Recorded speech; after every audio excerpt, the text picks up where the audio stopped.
I've had my say. I'm going to turn it over to the panel. John Dabrowski is insistent that the questions I asked him to prepare be followed to the letter, so I will honor that. And so I'm going to ask them each to answer one of, actually 2 questions, and then we'll involve any of you with anything you'd like to add. So, panelists, first question. Hearing this and knowing this history, what stands out for you as most significant in our shared past? What's really essential for understanding who we are, or really distinctly? I'm supposed to ask John Dabrowski first. You are. I'm because John's after his papers. I want to put this into context. I taught the history of the province 21 years ago. And so over 21 years, you can forget a lot of things. But when I heard this question, I want to give you some statistics. When 100 years ago, let's say 1958, we celebrated 100 years of the friars coming to this country. In that year, when we celebrated that, we had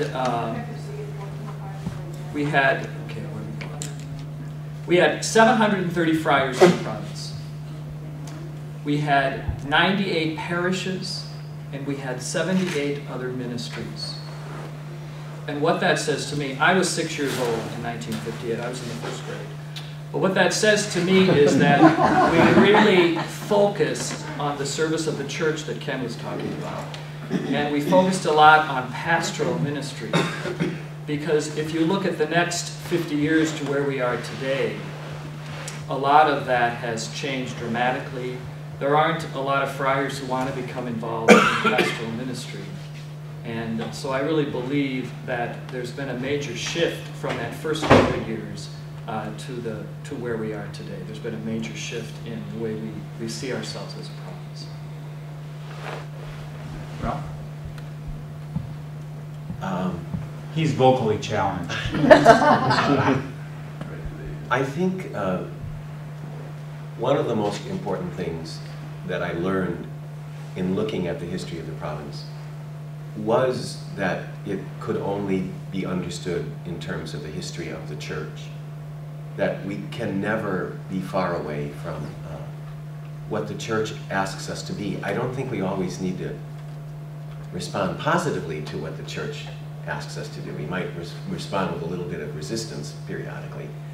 But, and I want to say that in terms of the whole church, not just hierarchy, but that we can only understand who we have been and who we are in the terms of those of you who aren't friars.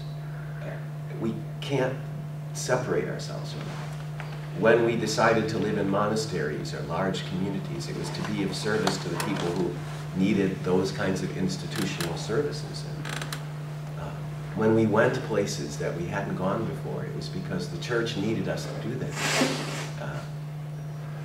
We oftentimes say that the friars served German-speaking people, but it wasn't long, 2 years or even less, that we were out serving French-speaking people, where the friars had found communities of people who needed pastoral services. They needed the children to be baptized and the parents to be married, and they needed the sacraments. And so right from the very beginning, even though we were here for that reason, we weren't afraid to go beyond that. And I think that that's one of the things that I want to say.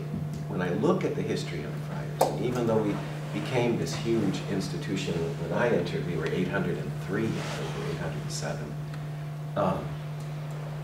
it's still the same mission. It's the mission to be in the context of the church and to live as a fraternity in mission to the church.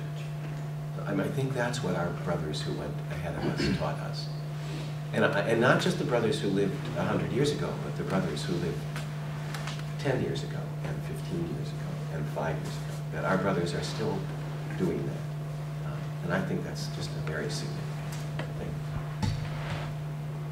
Yeah, I'm not going to add anything further than what's been already said. I think Ken did a good job contextualizing 150-year history.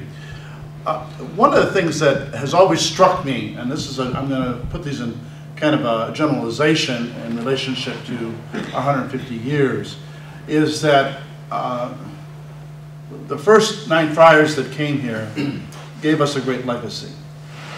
And that was the fact that they were willing to venture into uncharted territories.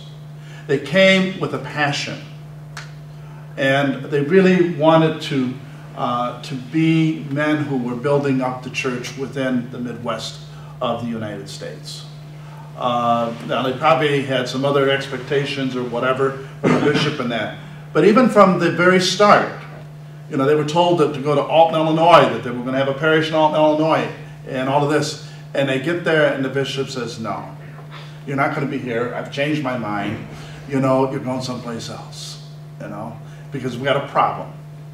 And you're going to take care of that problem, you know, in Teutopolis, Illinois. The friars immediately shifted gears and went with that. The thing that I have sensed throughout our whole history, and also my experience of being in this province, is that we have been a province that's always been on the move. We have never stagnated from the initial fervor of the men that came here with the missionary spirit. One of the threads for me that goes throughout our whole history is a spirit of itinerancy. You know, as we've already heard, we went where we were needed, where we could build up the church. Whether you look at it within the context of those 3 different 50-year periods. We've always been on the move in some form or fashion. And it's already been emphasized, I think, right in the very beginning, you know, we went beyond just serving the German immigrant community, as already been said. And it wasn't long after, as Ken brought out, we were up in northern Wisconsin on Indian reservation because nobody was there ministering to the Native Americans. You know, the friars immediately began to venture out and to go into areas that they had no background or expertise in, but immerse themselves in it. And they made things happen in regards to that.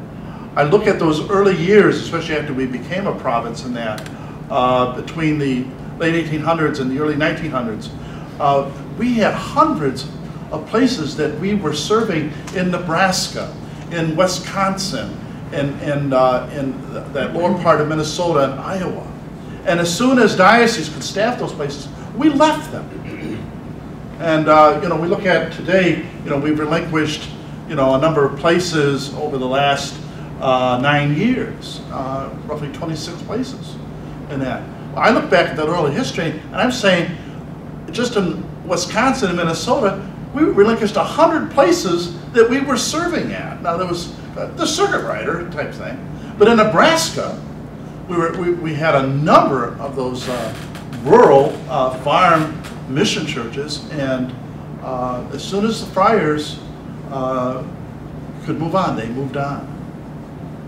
We had that sense of itinerancy. Go where we're needed. If we've done what is ours to do, it's time to move on. And I've sensed that throughout our history itself.